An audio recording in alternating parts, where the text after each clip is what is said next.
नमः श्री वीतरागाय सर्वज्ञाय नमोस्तुते। हितोपदेशिने तुभ्यं नमोस्तु परमात्मने। नमोस्तु परमात्मने। पंच परमेष्टि भगवान की, अहिंसा परमो धर्म की, आचार्य गुरुवर श्री विद्यासागर जी मोहिनी महाराज की, आचार्य प्रवर श्री समय सागर जी महाराज की,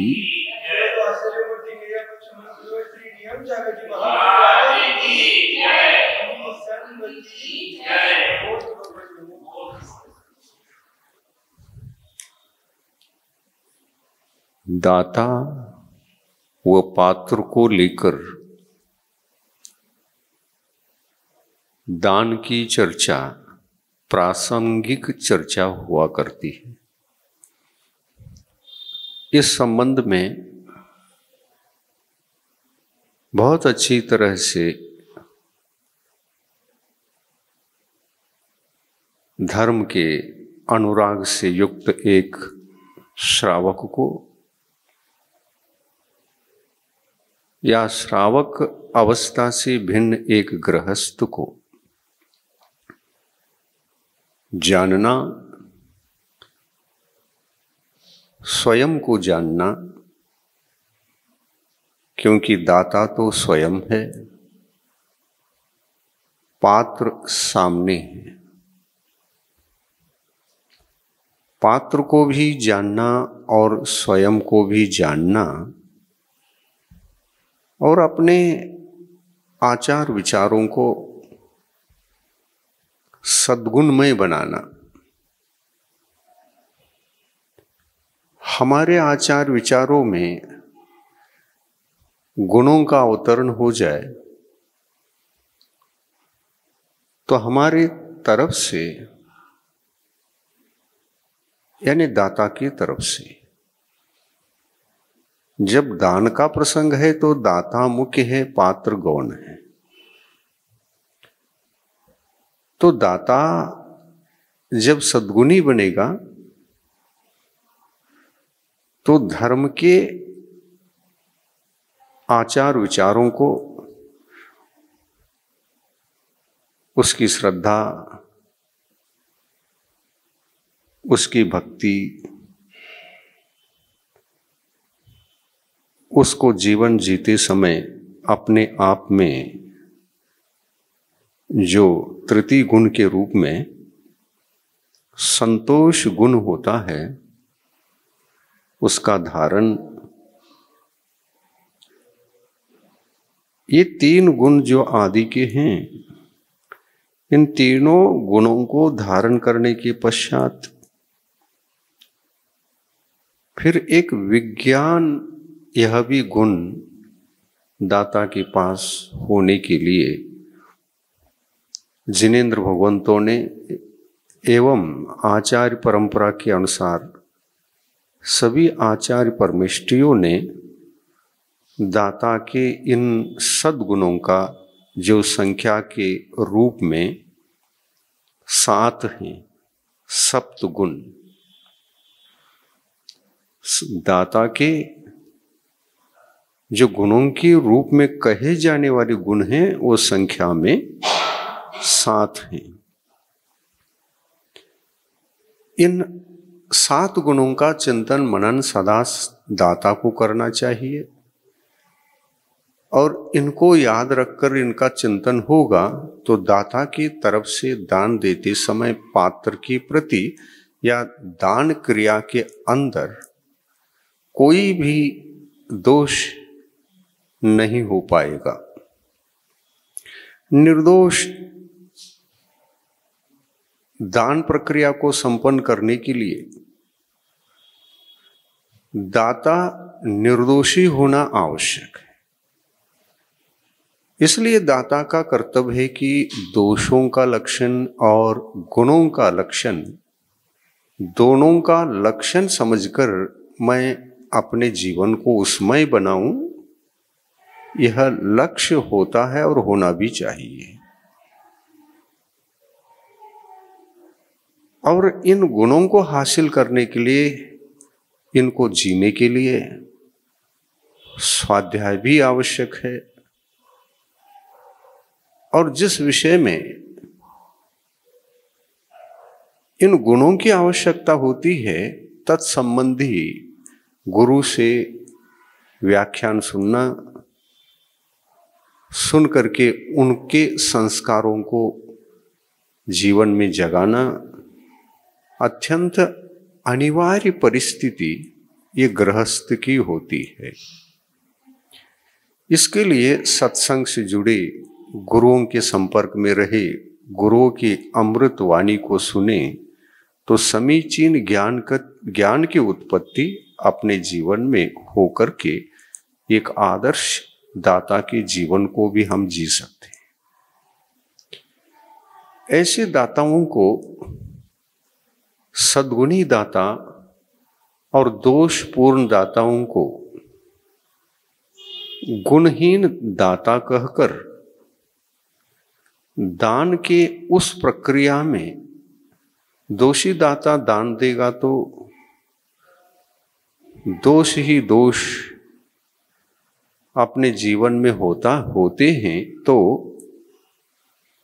वह दान का पात्र भी नहीं हुआ करता। क्योंकि दोषी दाता दान देने लग जाए कि कुछ भी पता नहीं, दान कैसे देगा। इसलिए दोष और गुणों का जो स्वरूप है, लक्षण है, उन लक्षणों का जानकर ही दान देना होता है। और ऐसे दाता को आवश्यक है कि वो अपने जीवन में स्वाध्याय की ओर ध्यान दे, प्रतिनित्य शास्त्रों का स्वाध्याय करें, ऐसे शास्त्र जो हम अल्प समय में सद्गुणी बन सके और दोषों को त्याग कर एक आदर्श जीवन जी सके। आज के प्रासंगिक इस प्रवचन में, कल के प्रवचन तो भूमिका के रूप में हो चुका है, वह इसी दाता और पात्र की भूमिका थी। दाता धर्म संपन्न हो, धर्म का जो स्वरूप है वो कामना से मुक्त है और भावना से युक्त है। सद्गुणी दाता सदा ही कामना को दोषपूर्ण समझकर जब भावनाओं का जीवन जीने के लिए, भावना में अपने जीवन जी करके धर्ममय जीवन को व्यतीत करने के लिए वह अपने आप को संतुष्टि का अनुभव करता है और निस्वार्थ जीवन जीने की कला जीवन में हासिल हो जाती है। ऐसा निस्वार्थ दाता के पास ही ये जिन धर्म को हम श्रद्धामय, भक्तिमय, संतुष्टिमय, विज्ञानमय और अलुब्धतामय, अलुब्धता का मतलब दान की क्रियाओं को संपन्न करके भौतिक सुखों की आशा, कामना रखते हुए दान देना, ये लुब्धता हो गई। लुब्धता दोष है, अलुब्धता जो है वह गुण है। तो इस अलुब्धतामय जीवन जीने के लिए दाता सदा सजग रहता है। लुब्ध दशा को त्याग कर, दोष को त्याग कर गुणमय जीवन जीने के लिए इसको भी जगाता है। ये एक प्रकार से 7 गुण जो होते हैं, दाता के दोषों से सदा ही मुक्त रहते हैं। दोषों का अभाव हुए बिना गुणों की उत्पत्ति नहीं होती, और इसलिए गुणों का जो लक्षण है उसको बार बार चिंतन करे और उन गुणमय आचार विचारों को, भक्ति को, विज्ञान को सब प्रकार से जगाने का प्रयास यदि करेंगे, हम आदर्श दाता की कोटि में शामिल होंगे। और ऐसे दाता जब आहार दान पात्र को देता है, पात्र को भी संतुष्टि मिलती है, प्रसन्न होते हैं पात्र। आज के आहार में इतना शांतिपूर्ण, इतनी शांति मिली और इतने अच्छे तरीके से दान की प्रक्रिया संपन्न हुई, ये दाता के सद्गुणों के कारण से हुई, ऐसा जानकर, अनुभव कर वे भी प्रसन्न होते, संतुष्टि मिलती है। और ऐसे सद्गुणों को धारण करने वाला जो दाता होता है, वे सत्कुलीन होता है।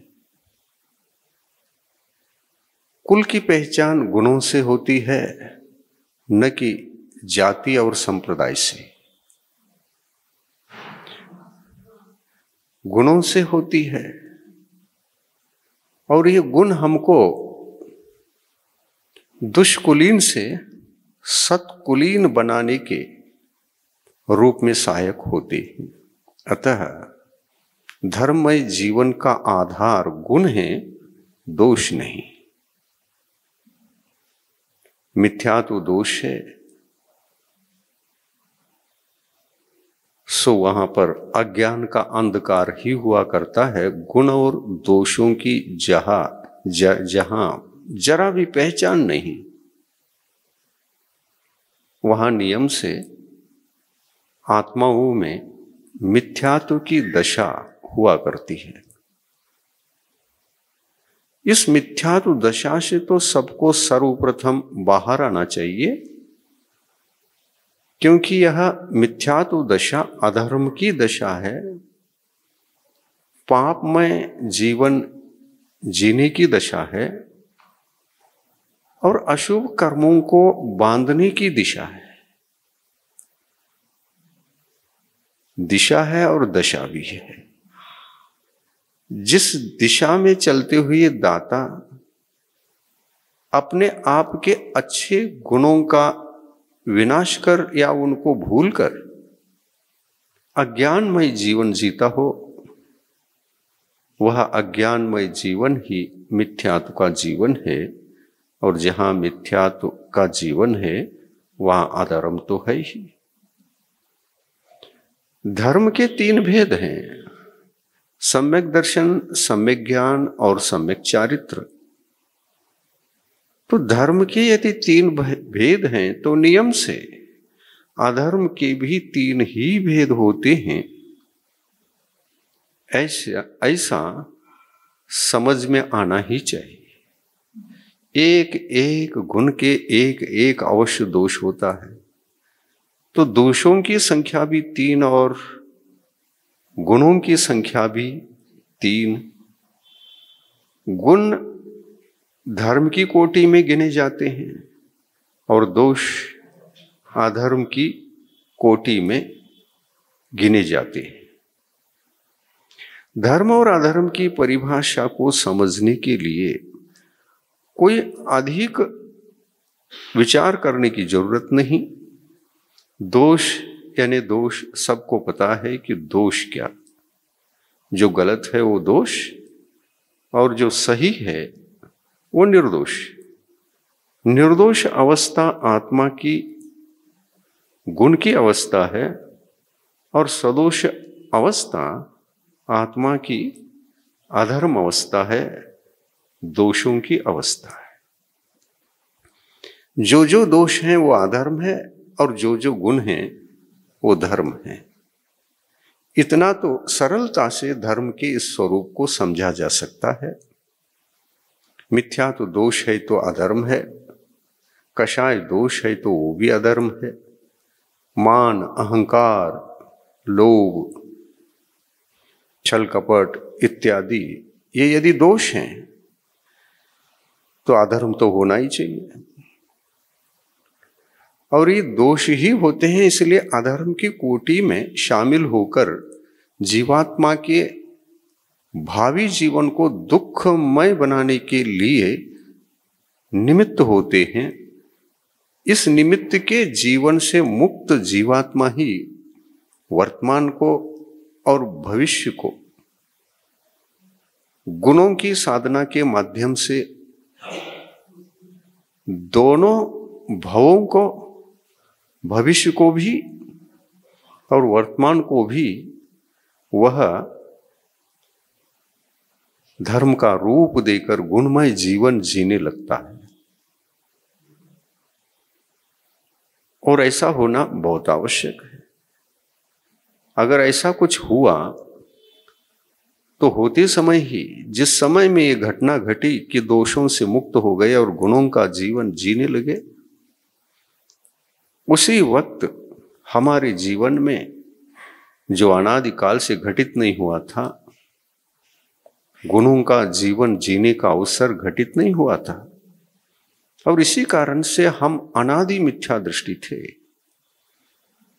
और ये अनादि मिथ्या दृष्टित्व हमारे पास इसलिए था कि हम धर्म के सद्गुणों से, धर्म से जुड़े अच्छे अच्छे कार्यों से, धर्म से जुड़े अच्छे ज्ञान से, अच्छे सत्संग से बहुत दूर थे।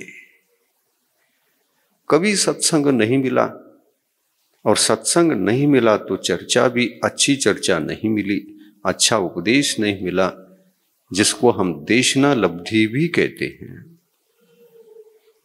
वो लब्धि ही उपलब्ध नहीं हुई, और इस लब्धि के लिए सच्चे देव शास्त्र गुरु का सत्संग अत्यंत अनिवार्य माना गया है। और वह मनुष्य पर्याय में कर्म भूमि में जन्म लेने के पश्चात ही संभव है। हम साक्षात सच्चे देव शास्त्र गुरु का सत्संग करके सच्चे ज्ञान का संपादन करते हैं।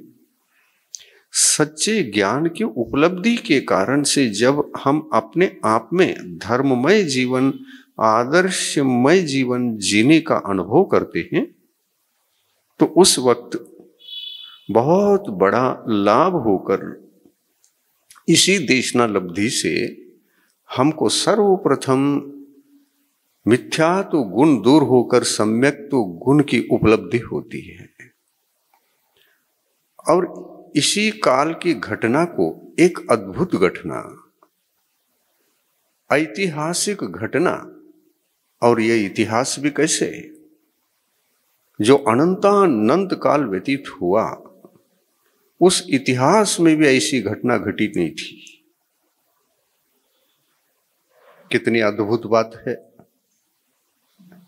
घटना अनेकों होती हैं, सभी घटनाएं हमारे जीवन में घट चुकी होती हैं, लेकिन ये घटना कभी नहीं घटी थी जो हम अधर्म से मुक्त होकर धर्म के आदर्शमय गुणों को धारण कर आदर्श नहीं बन पाए थे।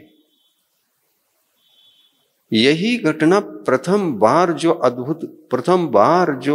अद्भुत घटना घट जाती है, तो यह संसारी आत्मा संसार का शांत कर देता है, संसार को सीमित बना देता है। कितना सीमित बनाता है वो प्रमाण के रूप में आपके सामने कहें तो कई बार कह भी चुके हैं।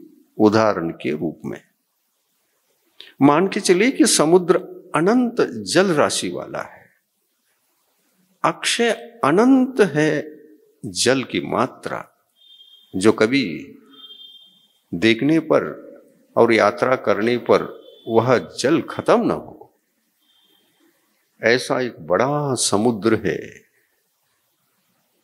जो योजनों में कहो तो वह संख्यात योजन भी नहीं, असंख्यात योजन भी नहीं, और सक्षय अनंत योजन भी नहीं। अक्षय अनंत के योजन के रूप में समुद्र है, उसका न तट है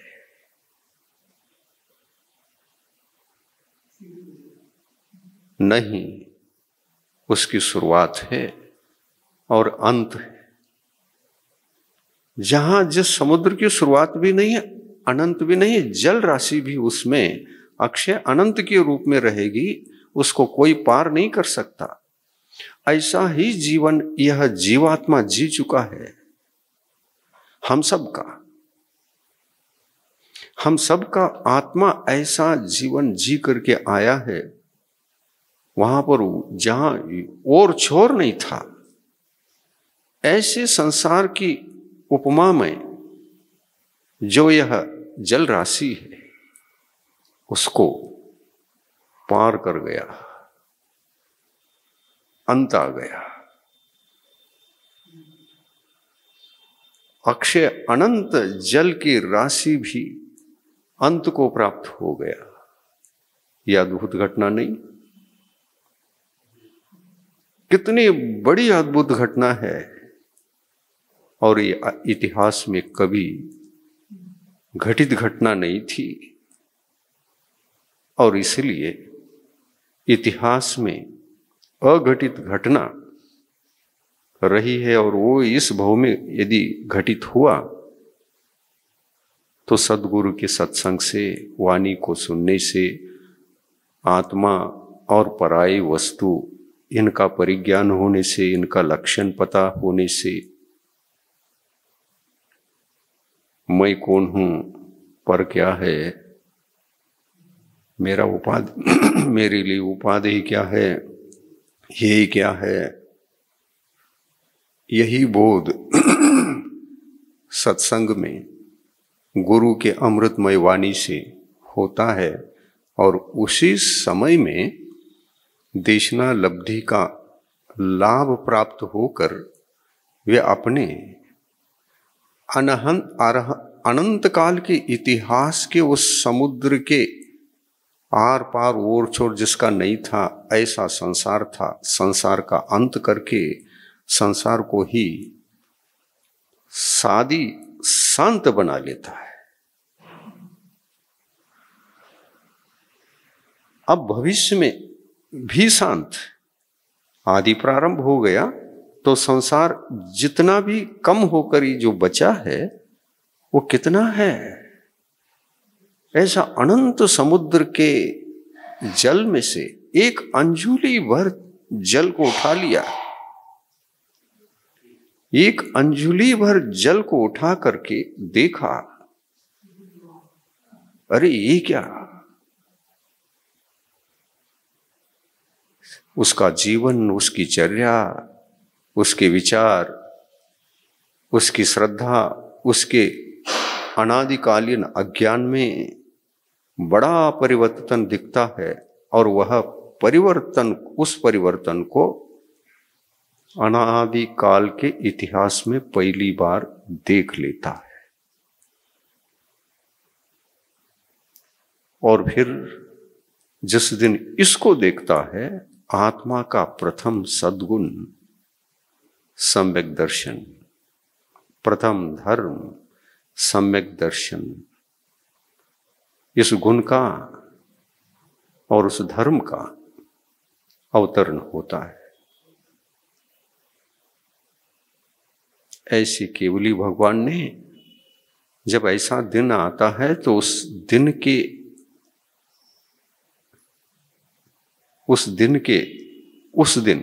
घटित घटना को संसार काल कितना बचा, तो उसके लिए कहते हैं अर्ध पुद्गल परावर्तन काल बचा है। आत्मा के भीतर सम्यक दर्शन स्वरूप प्रथम धर्म का अवतरण हुआ। उसकी महिमा इतनी है कि अक्षय अनंत काल के संसार के परिस्थिति को दूर करके उसको सादी अनंत बना लिया, अर्धपुद्गल के रूप में रख दिया। कितनी बड़ी घटना है। संसार की आदि अंत रहित उस संसार की दशा को सुखा दिया, उस जल को सुखा दिया और जल सूख गया। ये किसकी देन थी? देशना लब्धि की देन थी, सत्संग की देन थी।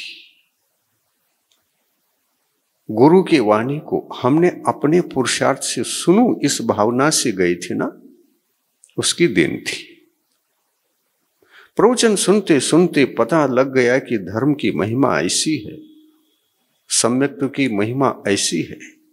सम्यक्त्व सारे दुखों को, दुखमय अनंतकालीन इतिहास को सुखाकर उस जल को सुखाते सुखाते सुखाते सुखाते उस दिन संसार की अवस्था को इतना, तो इतना है तो इसका आदि भी है और अंत भी है। कहने के लिए, निमित्त मात्र के लिए सम्यक दृष्टि जीवन का, संसार के सारे दुख और संसार की वो सारी दशा सूख सूख कर, समेट समेट कर, जल जल कर, राख बनकर नीचे गिरा संसार सब। और उस जीवित जल को कितना, अंजुलि भर उस विद्यमान जल को सुखाने के लिए, उसको भी सुखाने के लिए प्रभु ने बताया एक धर्म की सीढ़ी, जिसको द्वितीय सीढ़ी कहा है, वह है चारित्र धर्म। वह है चारित्र धर्म, द्वितीय सीढ़ी के रूप में है। क्योंकि सम्यक दर्शन रूप धर्म को और द्वितीय सम्यक ज्ञान रूप धर्म को, दोनों को एक रूप में स्वीकार किया जाता है। ये जैन दर्शन की विशेषता है, ये जैन सिद्धांतों की विशेषता है कि जिस समय सम्यक दर्शन की उत्पत्ति होती है, उसी समय सम्यक ज्ञान गुण का भी अवतरण आत्मा में हुआ था ना। तो ये प्रथम सीढ़ी है। दोनों ही मिलकर के प्रथम सीढ़ी के रूप में अपने जीवन में, अपने आत्मा के भीतर अवतरित हो गए दोनों धर्म एक साथ। तो एक साथ इनको प्रथम सीढ़ी, जिनका लाभ युगपत हुआ है, एक ही समय में हुआ है, उसको प्रथम सीढ़ी। और द्वितीय सीढ़ी चारित्र धर्म। तो चारित्र धर्म द्वितीय सीढ़ी है धर्म की।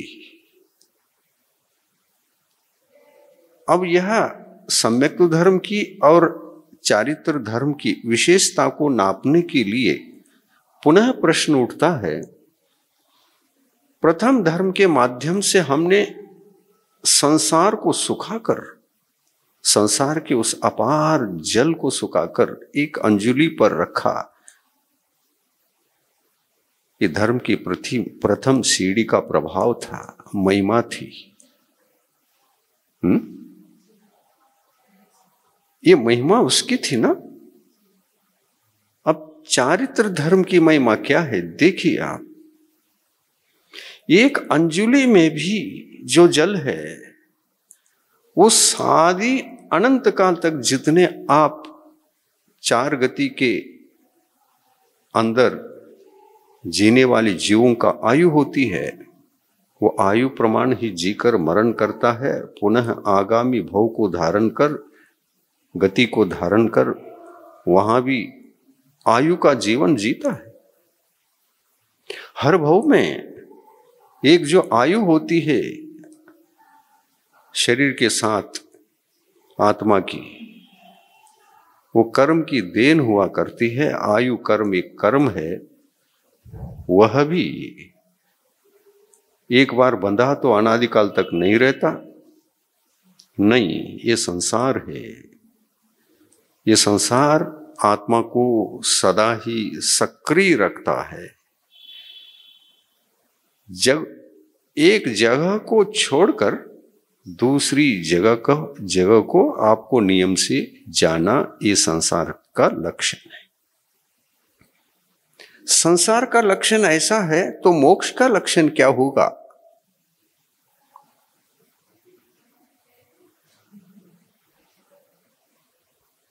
तो मोक्ष उसी का नाम। एक बार उस मोक्ष को प्राप्त करने के लिए सम्यक दर्शन, ज्ञान और चारित्र का जो जीवन है, तीनों से अगर हमारे जीवन में एक ही भव में भी गुजर गया और सल्लेख न मरण हुआ, धर्ममय जीवन से एक भी भव तीनों से गुजर गया, दोनों सीढ़ियों से गुजर चुका होता है, तो उसका प्रभाव कुछ और है। तो चारित्र धर्म सम्यक्त्व से जुड़े, ये अनिवार्य होता है। जो बचा हुआ अंजुलि भर संसार है उसको पूर्ण रूप से सुखा सके। और समुद्र का सारा जल सुखाता है तो चारित्र धर्म सुखाता है। और इसलिए आपको प्रतिमाधारी बनकर, महाव्रतों को धारण करके महाव्रती बनकर यदि जीवन जीवोगे तो संसार का अंत हो जाएगा।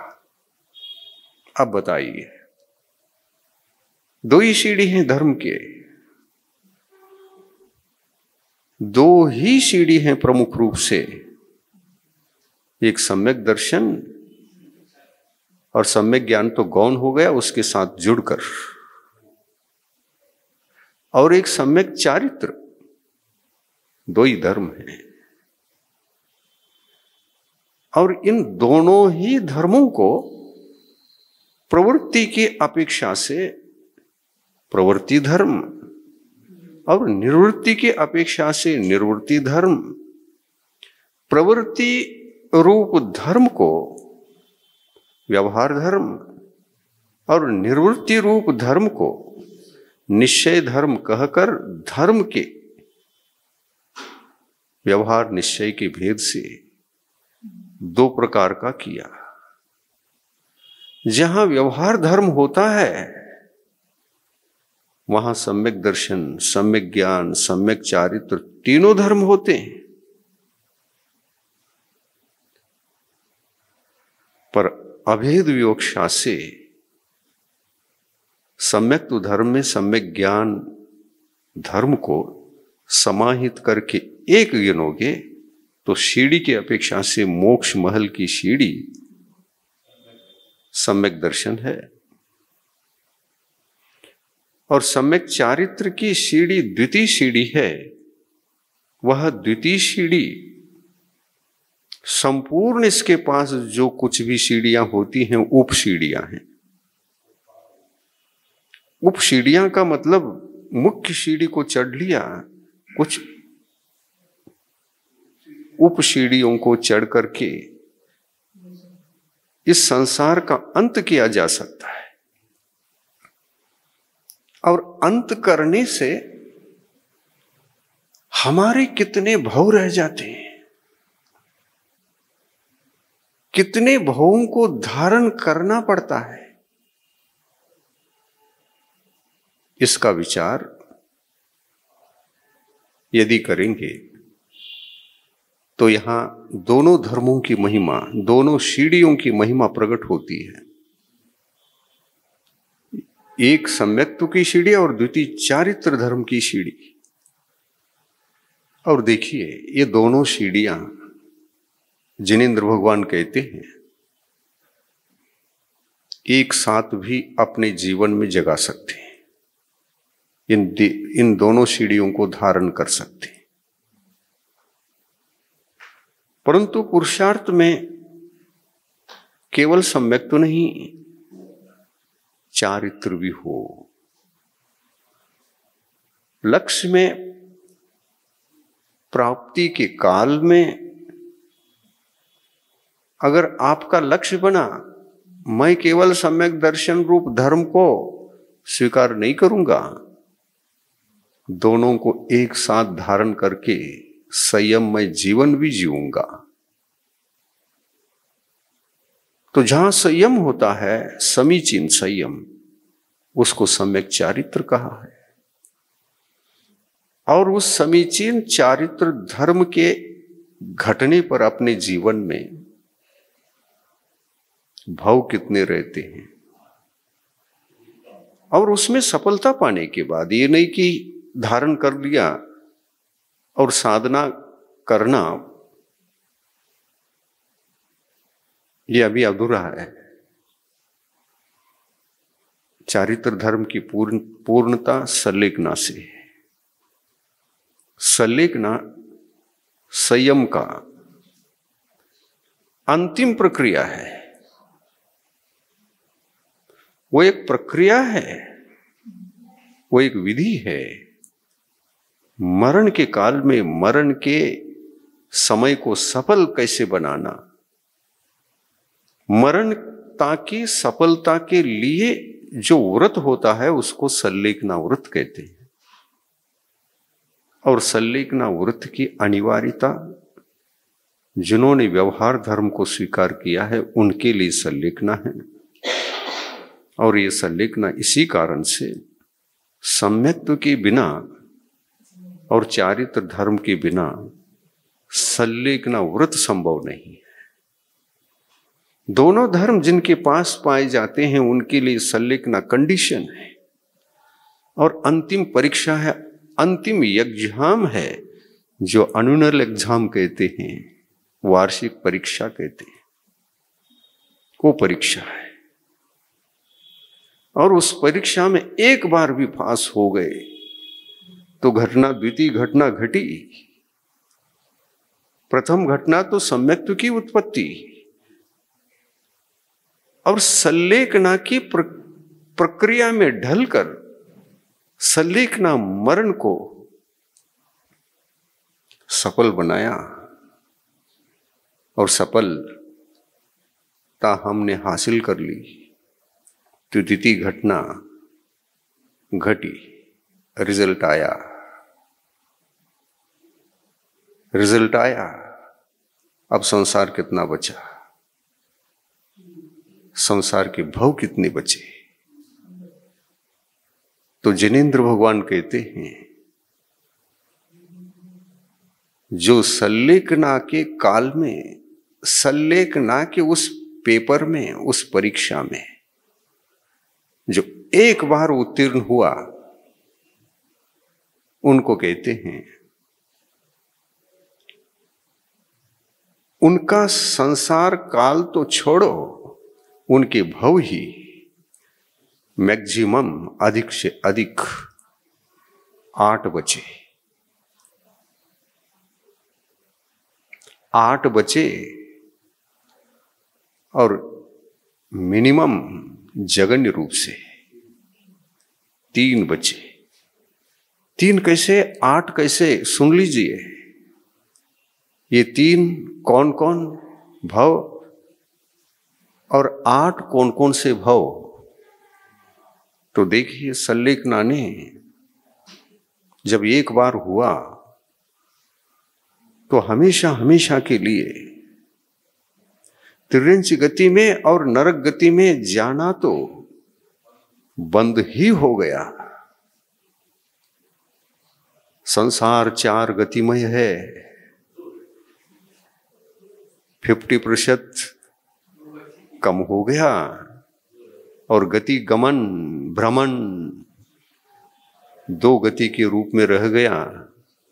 हजार कोशिश करो, कितना भी बड़ी गलती करो, तिर्यंच गति के जाने योग्य पाप न होगा और नरक गति में जन्म लेने योग्य अंधकारमय बड़ा पाप भी नहीं होगा। एक विषय और आपको बताएं, सबसे बड़ा पाप किस गति के प्रवेश के लिए चाहिए? कौन सी गति होगी जिसमें बहुत बड़ा पाप करने पर ही संभव है उसमें जाना? कौन सी गति?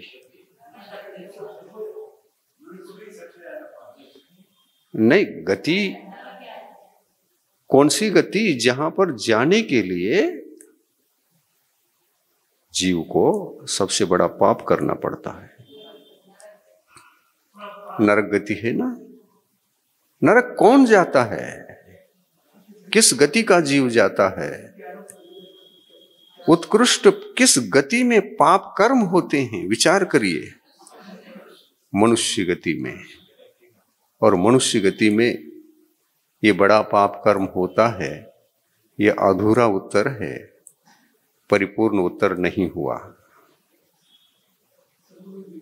क्योंकि नरक 7 होते हैं, 7 नरक की पृथ्वियां होती हैं और अंतिम पृथ्वी में सबसे बड़ा पाप के फल को, मैक्सिमम पाप के फल को प्राप्त करके 7वीं पृथ्वी में जीना पड़ता है, जहां पर बचे 6 नरक पृथ्वियों से भी डबल दुख है।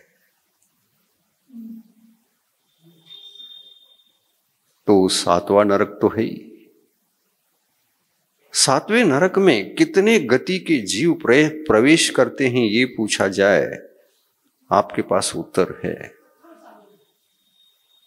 आपके पास उत्तर है।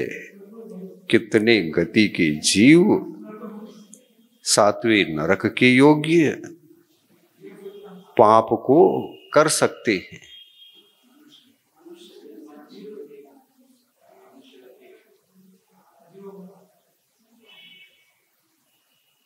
गलत हुआ। उत्तर गलत हुआ। अधूरा है ज्ञान, अधूरा है आगम का ज्ञान। यदि आप मनुष्य गति का जीव ही सप्तम नरक जाता है ये कहेंगे, आगम का ज्ञान नहीं है। और कौन से जीव जा सकता है? तिर्यंच गति का जीव कहां तक जाता है?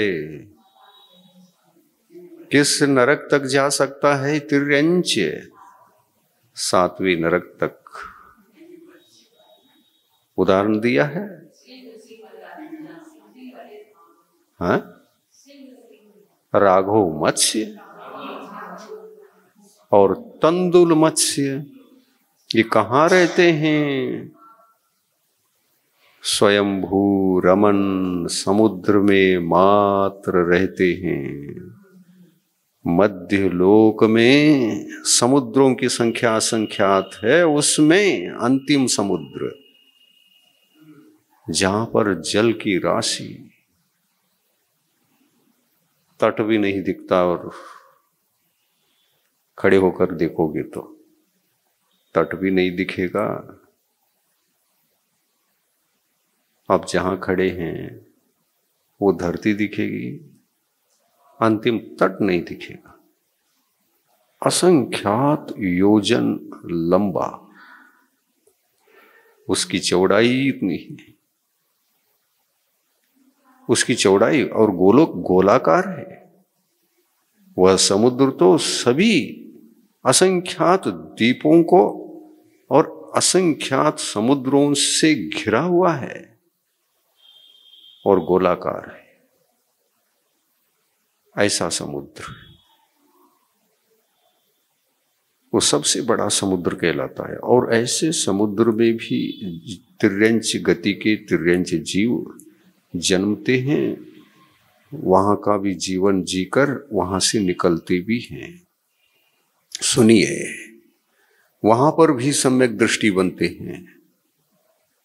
सुनिए, वहां पर भी रहने वाले तिर्यंच जीव अनुवृत्ति बन सकते हैं।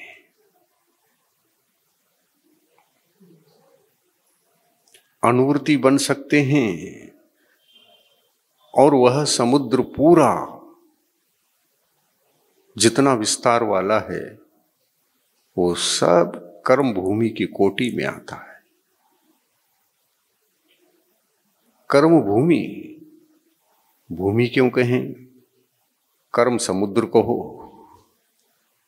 कर्म समुद्र इसलिए नहीं कहते, समुद्र में तो आखिर भूमि में ही है ना, भूमि पर ही समुद्र है। किसके आधार से वह स्वयंभू रमण समुद्र का जल ठहरा हुआ है? भूमि के आधार पर भी वह समुद्र का जल ठहरा हुआ है। इसलिए भूमि की कोटि में रख दिया तो कोई आश्चर्योक्ति नहीं है। वो भूमि है जो असंख्यात द्वीप और असंख्यात समुद्र से डबल है उसका विस्तार। इसलिए तत्वार्थ सूत्र में आता है, इन समुद्रों की श्रृंखला को और द्वीपों की श्रृंखला को दोनों को प्लस करके एक दूसरे से बड़े, कितने बड़े? डबल। और योजन में बड़े, ऐसा नहीं कि किलोमीटर में बड़े, योजन में बड़े। और योजन भी दो प्रकार का होता है, एक छोटा और एक बड़ा। बड़े योजन से बड़े, बड़े योजन के प्रमाण से बड़े बड़े बड़े बड़े होते गए हैं। समुद्र भी इसी योजन से और भूमि भी इसी योजन से बड़े बड़े बड़े बड़े होते चले जाते हैं। और अंतिम जो स्वयंभू रमण समुद्र है वह असंख्यात योजन वाला है, इसमें कोई संदेह नहीं। और उसका जल कितना होगा कल्पना करो। उसी लवण समुद्र के अंतिम भूमि पर रहने वाला लवण समुद्र, उस जल में ये दोनों मत्स्य, तंदुल मत्स्य यानी छोटा, तंदुल यानी चावल भी होता, उदा का तंदुल, तंदुल शब्द आता है। तंदुल किसका नाम? चावल का। वो तंडुल मत्स्य, तंदुल संस्कृत शब्द है, तंडुल हिंदी में, मराठी में, सब में है। त को ड कर दिया, त को ड कर दिया, तंडुल बना। त को त के रूप में उच्चारण करोगे तो तंदुल बना। ये संस्कृत शब्द है। तो भाषा भाषा के शब्द को सामने रखकर आप जब उच्चारण करोगे तो तंदुल और तंडुल एक ही बात है। तंडुल छोटा होता है और चावल से भी बड़ा धान्य होता है कि नहीं? तो तंदुल इस धान्य की उपमा दे करके उस मछली को, उस मत्स्य को तंदुल मत्स्य नामकरण करते हैं। और बड़े मछली को राघव मत्स्य। राघव यह शब्द कुल का नाम भी है, राघव कुल है ना। राघव कुल का मतलब श्री राम का जो कुल है राघव है और रघुवंश उसी का नाम है। वंश का नाम रघुवंश था और उस वंश में श्री राम जन्मे थे। इसलिए रघुकुल तिलक नाम पाकर राम का नाम राघव भी पड़ा, क्योंकि वो उसी रघुवंश में जन्मे थे, इसलिए राघव वंश की कहलाती थी। पर ये राम कौन थे? कौन थे? किस कुल में पैदा हो गए थे? एक धर्म का कुल होता है जिसमें आत्मा को संसार से मुक्त करने योग्य धर्म का सद्भाव पाया जाता है। आत्मा इसी धर्म से उच्च कुलीन नाम पाता है। धर्म सहित जी रहा हो वो उच्च कुलीन है। जब संसारी आत्मा किसी गति को छोड़कर किसी गति में प्रवेश करता है, अपने कुल को साथ ले जाता है, क्योंकि कुल का अर्थ होता है जो साथ आता हो, वो कुल ही है। और दो प्रकार के कुल जीवात्मा के साथ जाते हैं, उन्हीं का नाम जीव से अभिन्न कुल कहा जाता है। जो साथ आए वो वंश नहीं, वो कुल है। आत्मा के अधर्म को दुष्कुल, मिथ्या दर्शन, मिथ्या ज्ञान और मिथ्या चारित्र को, इसको दुष्कुल कहा है। और इस दुष्कुल के जीवन को आत्मा अनादि अक्षय अनादि काल से जी रहा है। यही तो दुष्कुल है। और दुष्कुल से सत्कुल,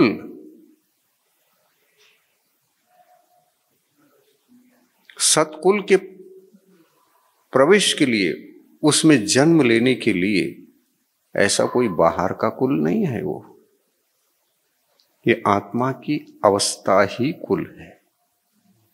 यदि आत्मा धर्म में रूपांतरित होता है तो सत्कुल को साथ ले जाकर जहां धर्ममय आत्मा अपना संसार चला रहा है, उस कुल में पैदा होता है। सम्यक दृष्टि जीव किस कुल का उत्पन्न जीव कहलाता है? सत्कुल का। तो सत्कुल एक बाहर का भी होता है और एक भीतर का भी होता है। एक बाहर का कुल पिता और माता से संबंधित हुआ करता है। माता के, जिस माता के गर्भ से हम जन्म लेते हैं वो सत्कुल माता भी हुआ करती है और दुष्कुल माता भी हो सकती है। सुनिए कुल की सूक्ष्मता को। एक बाहर का कुल और एक भीतर का कुल। बाहर का कुल भी महत्वपूर्ण है तो भीतर का कुल भी महत्वपूर्ण है। जो सम्यक तो धर्म को धारण करके हम यहां से चले जाते हैं, क्या मिथ्या तो अधर्म से, उस पाप से जीवन जीने वाले घराने में, उस घर की परंपरा में क्या हम जन्म ले सकते?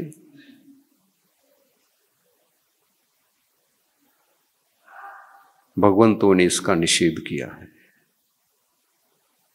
जो धर्मात्मा आएगा किसी घर में, किसी गर्भ में और किसी पिता के वंश परंपरा में वो यदि सम्यक दृष्टि बनकर आ रहा हो, उसका अवतरण हो रहा हो, तो नियम से माता को भी सम्यक दृष्टि रहना पड़ेगा और पिता को भी सम्यक दृष्टि रहना पड़ेगा आने से पूर्व।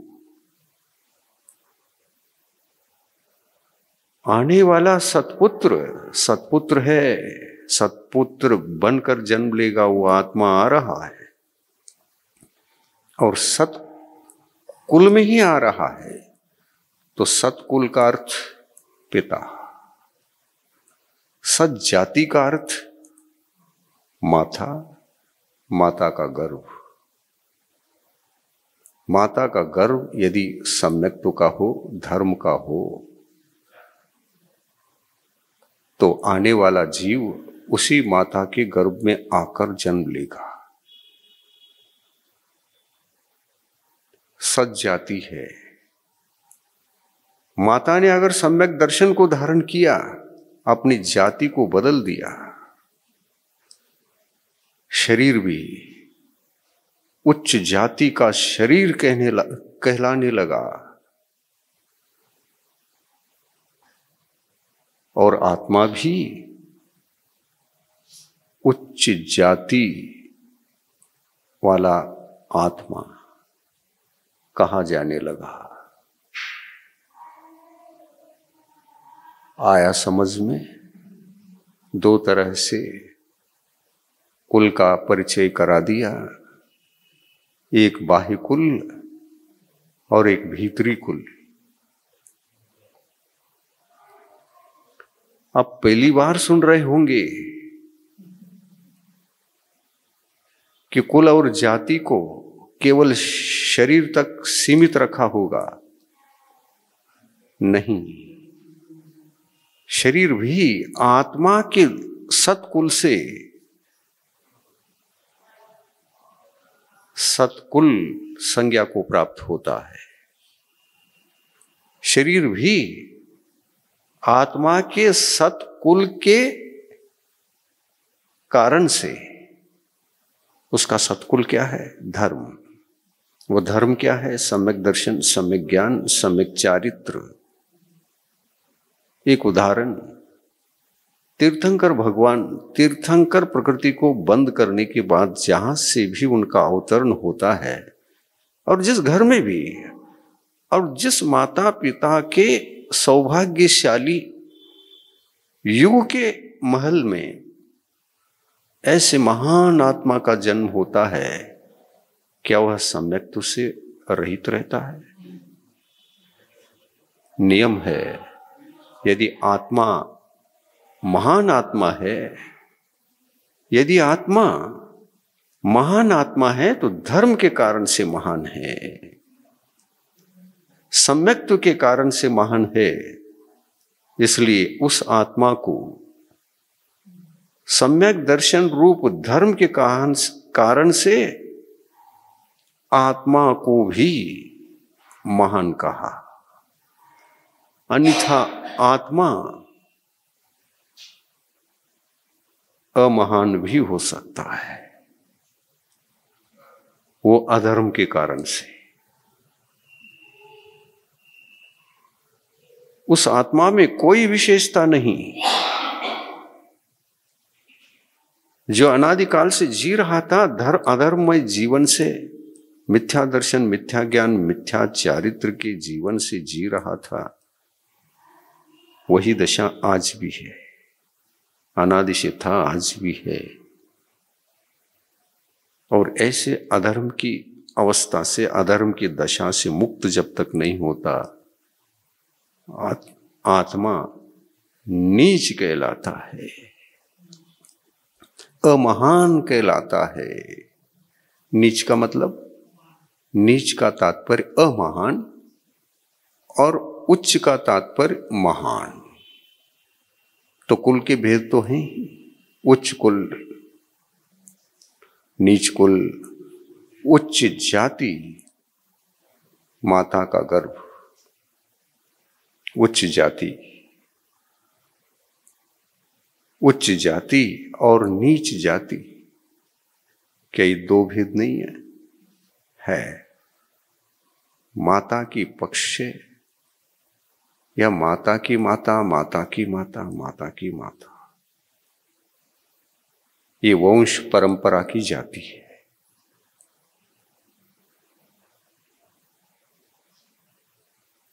है ना?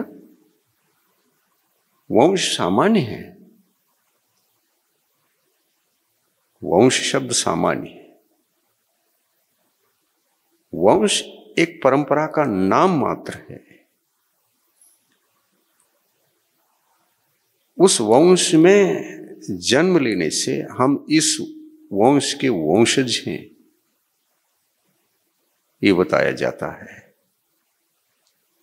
और यह वंश भी माता और पिता के कारण से ही, और उस माता पिता के अंदर विद्यमान धर्म और अधर्म, इसके कारण से ही वंश भी महान अमहान, उच्च और नीच,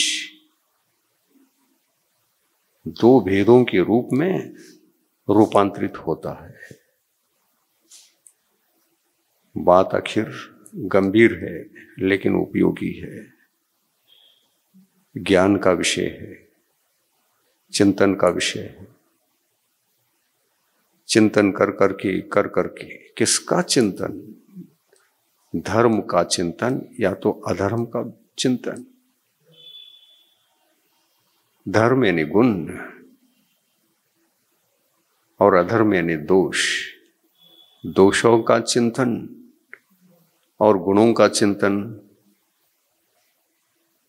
दोष नीच गोत्र में जन्म दिलाने का कारण हेतु है हम लोगों को। दोष हमारे लिए नीच वंश में, नीच कुल में, नीच वंश परंपरा के कुल में और नीच वंश परंपरा के पिता के घर में जन्म लेने के लिए निमित्त बनता है। और यह कथन सूक्ष्म रूप से और स्थूल रूप से रत्नकर्णक श्रावकाचार्य ग्रंथ में ही चर्चित है। उसी का यह विस्तार है जो आज बताया जा रहा है। सम्यक दर्शन शुद्धा नारक तिर्यंच नपुंसक स्थित्वानी दुष्कुल विकृताल्पायुर दरिद्रताम च व्रजंती न अपि अव्रति कहा। अव्रति यानी असंयमी, जिनके पास चारित्र धर्म बिल्कुल नहीं है, लेकिन एक चारित्र सम्यक तो धर्म मात्र उत्पन्न कर पाए हैं, उसको कहते हैं उच्च कुल। माता सम्यक दृष्टि हो, मिथ्यात्व का त्याग कर चुकी हो, ज्ञानमय जीवन जीती हुई महान मिथ्यात्व दोष को अनादि अनंत काल के लिए त्याग कर सम्यक्त्व में उस महान गुणमय जी रही हो। तीर्थंकर जैसे महाजीव का अवतरण भी उस गर्भ में हो सकता है, होता ही है। किस शर्त पर होता है? सम्यक दर्शन से सहित युक्त अगर माता हो तो तीर्थंकर का जीव आ सकता है गर्भ में। माता चाहती है मुझे संतान चाहिए, क्योंकि वंश परंपरा को, कुल परंपरा को भी आगे बढ़ाना है और जाति परंपरा को आगे बढ़ाने के लिए कुल का सहारा न लेना ही पड़ता है, प्राकृतिक नियम है। जाति और कुल दोनों मिले बिना संतान की उत्पत्ति नहीं होती। जाति प्लस कुल इज इक्वल टू संतान। जाति प्लस कुल, जाति के लिए कुल निमित्त है, कुल के लिए जाति निमित्त है, इज इक्वल टू संतान।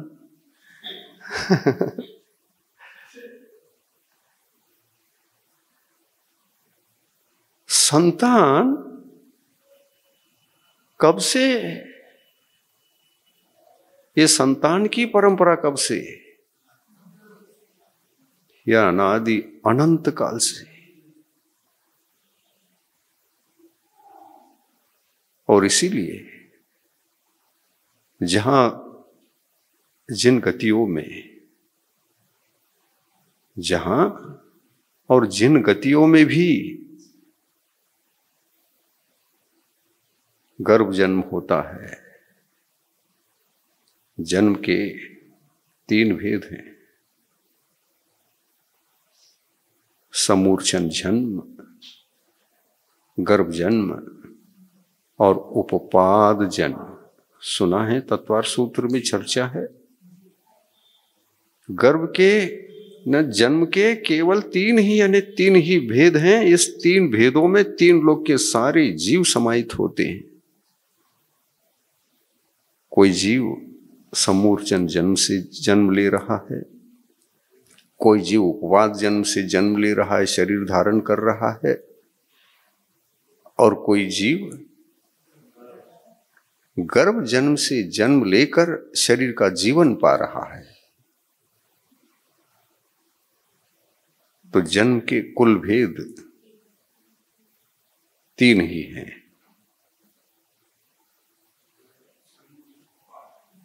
समूर्छन जन्म, गर्भ जन्म, समूर्छन जन्म और उपपाद जन्म।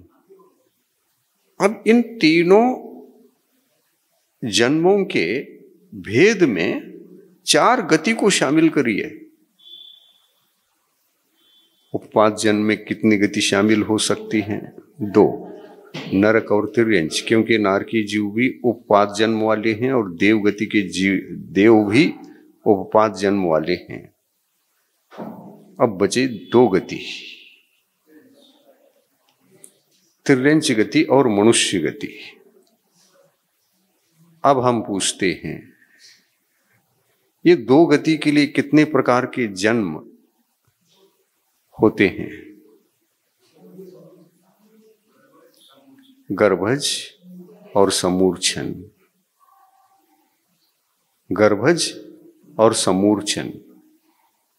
इन दोनों भेदों को दोनों गतियों में स्वीकार किया जाए कि किसी एक गति में? दोनों में। समूर्छन जन्म को दोनों गति में स्वीकार किया जाना चाहिए। पर इसमें भी बहुत कुछ चर्चा है, विशेषता है। इसका भी कोई नियम नहीं, इसमें भी जो फर्क है, नियम से बंधी हुई बातें हैं।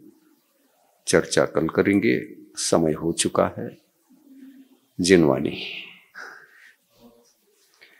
प्रभु देव तुम्हारे पवित्र मुख से निसृत जो शीतल वाणी, जग जन मन के मल को धोती, अतः कहाती जिनवाणी। जयवंतो माँ जग में तब तक, जब तक सूरज चांद रहे, शीश नवाते कर्म हरू माँ, अब तक हम विषयांध रहे, अब हम ना विषयांध रहे।